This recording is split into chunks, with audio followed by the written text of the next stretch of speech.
Beginning, the photograph that shouldn't exist. I didn't know her name the first time I saw her face.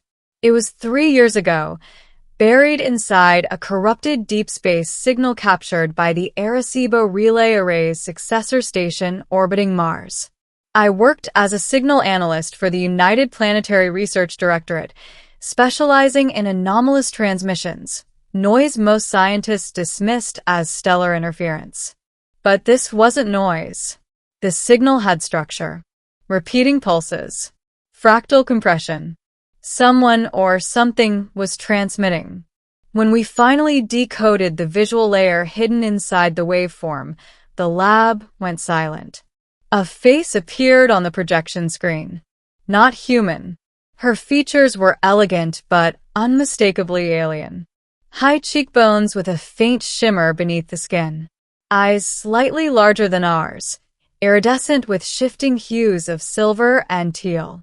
Dark hair that seemed almost weightless, like it moved in unseen currents. She wasn't monstrous. She was beautiful, and she was staring directly at the recording device as if she knew someone would find it. The transmission ended with a single repeating phrase in an unknown language. No coordinates. No explanation. Just her face. The directorate archived it as an unsolved curiosity. A likely hoax or artifact of signal distortion. But I couldn't let it go. I enhanced the image, cleaned the distortion, printed a still frame. And for reasons I didn't fully understand, even to myself, I framed it and hung it on my apartment wall. I told myself it was professional curiosity. It wasn't. 3 years later, she knocked on my door. First contact, the question. It was 2:17 a.m. when every electronic device in my apartment shut off at once. Lights died. Screens went black. Even my wrist implant lost signal. Then came the vibration, low, humming, resonant. Not from outside. From everywhere. I stepped toward the window, heart pounding. A craft hovered above the city skyline. Silent. Sleek. Impossible. Before I could process what I was seeing, my apartment door slid open without touching the handle. And she stepped inside. She looked exactly like the image. Only now she was real. Alive. And very aware. Her eyes locked onto mine for half a second before shifting, to the wall behind me, to the framed picture. Her picture. She moved closer. Slowly. Gracefully. Her voice, when she spoke, was calm, but edged with something I couldn't place. "Why?" she asked, her gaze never leaving the frame. "Is my picture in your room?" My throat went dry. I didn't know it was you," I said. She turned to me then. Up close, she was even more extraordinary. Faint bioluminescent patterns moved beneath her skin like constellations. Her presence carried a subtle energy charge that made the air feel charged. "You captured that image," she said. "No." "It was transmitted 3 years ago." Her expression changed. Shock. "You received it?" "Yes." She stepped closer. Too close for comfort. "That transmission was never meant for your species." The revelation. Her name was Elora. She was a reconnaissance envoy from a civilization called the Thalari, a species that had monitored Earth from a distance for decades, but avoided contact. "We do not reveal ourselves to developing civilizations," she explained. "Then, why send the transmission?" I asked. Her hesitation told me everything. It was not intentional. 3 years ago, her vessel had suffered a navigational failure while studying Earth's orbital satellites. A surge disrupted her cloaking field and triggered an automated distress beacon, encoded in Thalari compression patterns. The image embedded in the signal? A biometric identifier. Her face. "You weren't supposed to see it," she said quietly. "But we did." "Yes." Silence filled the room. "Does your government know?" she asked. "They archived it." Most assumed it was corrupted data. Her gaze sharpened. And you? I believed it was real. Her eyes flickered with something that might have been curiosity. Why? I hesitated. Because the universe is too large for us to be alone. She studied me for a long moment. Then her gaze returned to the photo. You should not have this. My chest tightened. Are you here to erase it? She didn't answer immediately. Instead, she stepped closer to the frame, raising her hand as faint light gathered around her fingertips. I thought she would destroy it. Instead, she lowered her hand. No, she said softly. I want to know why you kept it. Middle collision of worlds. I told her everything. How the signal was discovered. How I decoded it. How I felt when I first saw her face, like the universe had blinked. She listened without interruption. Then she did something unexpected. She smiled. Your species is not as blind as we believed. Blind to the greater cosmos, to what lies beyond your solar cradle. I laughed nervously. We're trying. Yes. You are. She moved toward the window, staring out at the city lights below. You're closer to first contact than you realize. My pulse quickened.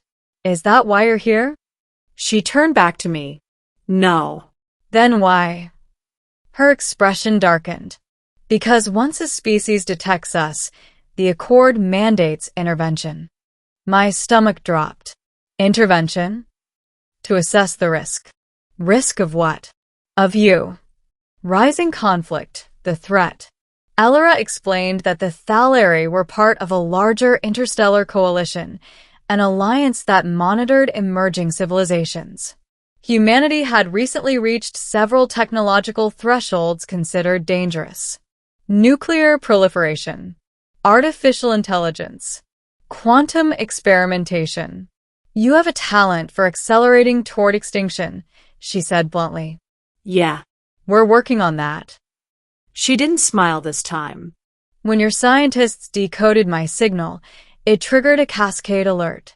Earth was flagged for evaluation. And you're the evaluator? Yes. A cold realization settled over me. What happens if we fail your evaluation? She didn't look away. Preemptive containment. I swallowed hard. Meaning? Your expansion would be halted. Permanently. The emotional divide.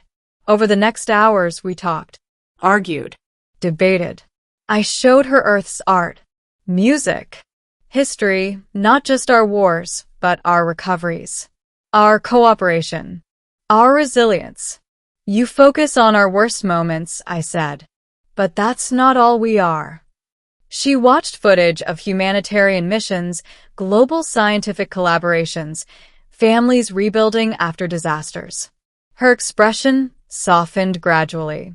You are contradictory, she admitted. Welcome to humanity.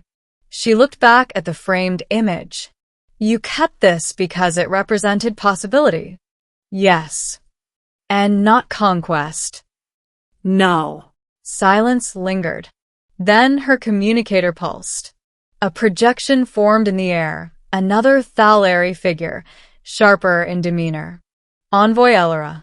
Status. Elora hesitated. My heart pounded. Assessment ongoing, she replied. You were dispatched to neutralize exposure. Her eyes flicked toward me. I am aware. Is the human compromised? I raised my hands. Still very uncompromised. The projection narrowed its gaze. Human emotional manipulation is documented in pre-Accord records. Hey. Elora cut in sharply. He is not manipulating. A pause. Then conclude your evaluation. Time is limited. The projection vanished. Climax, the decision. Elora turned to me slowly. The council will not wait much longer. So, this is it? I asked. You decide if we live or get cosmic probation? She didn't answer. Instead, she stepped closer, studying my face as intently as I had once studied hers in a pixelated signal. "You are afraid," she said. "Of course I am.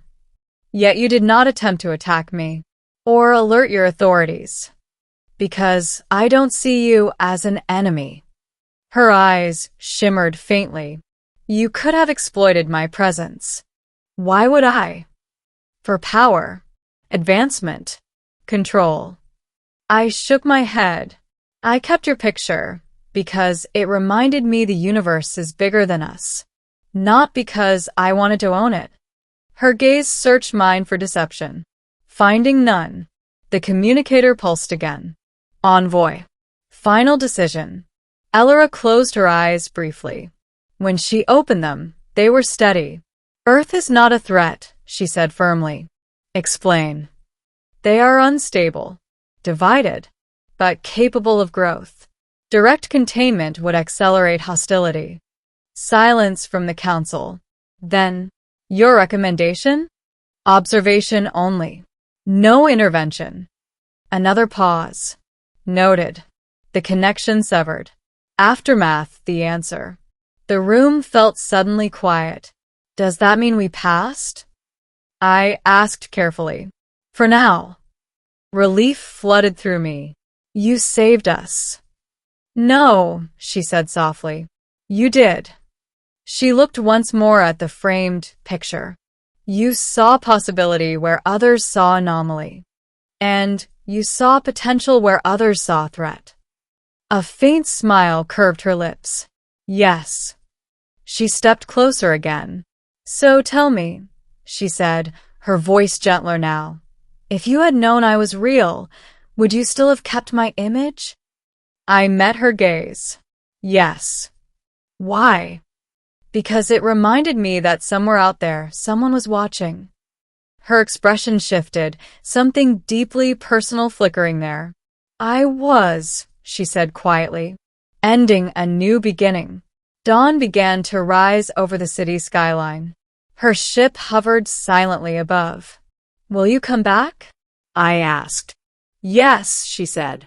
"As an evaluator?" "No." "As what then?"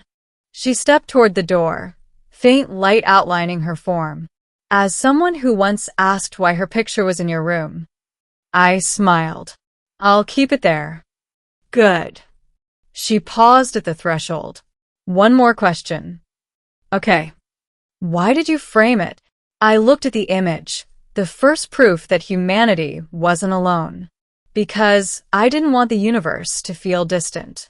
She studied me for a long moment. Then she nodded. "You are not as primitive as we believed." High praise. Her ship lifted silently into the brightening sky. Power returned to my apartment. Devices rebooted. News feeds buzzed with speculation about unexplained atmospheric phenomena. But no one else knew the truth. Not yet. I turned to the framed image on my wall. For 3 years, it had been a mystery. Now it was a memory. The alien woman who asked why I had her picture had her answer. Because sometimes belief comes before proof. And sometimes keeping a photograph is enough to change the fate of a planet.